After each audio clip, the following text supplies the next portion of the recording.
I have here, it's Montana chocolate bar. It's the famous kunafa and pistachio chocolate bar. So, ato lang siya i-try. I'm very curious good what it tastes like. And finally, it's here! Okay. So, ayaw expect na nito pa kasi puro manong kaya di ka pwede siya Dubai. Let's finally open it. Wow. Oh my gosh. I don't know. Nasira na ang beauty niya kasi nga, malalay man siya. Ayan. Uy! Ang bango. What? Kawat nga guys. What guys? I don't think if matagal akong justice ang yung crack. But, oh my gosh. Guys. Nakita yung nasa chocolate guys. Hindi pa nila yung nasa. Okay, so, I'll try my best to crack it. So, hindi siya kagaway.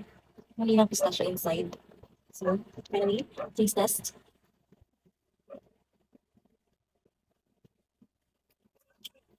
Mm.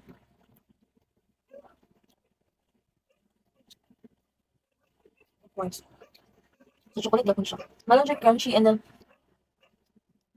similar taste. Familiar kayo yung taste guys. Pero naman lang ako.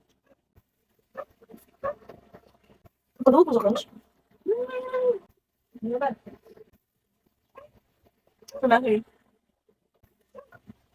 Nalibog ako guys. Worth it ba siya? Worth it ba siya sa price? Pero grabe yung crunch siya. Yung hanggang feeling, bito ka ng green. Yung chocolate alam is lamig ako. Ito siya nabulan guys. So, di ba rin ako siya siyang siglagan? Kaya dili ko kahubot eh. That's it for today's video. See you next time. Bye-bye.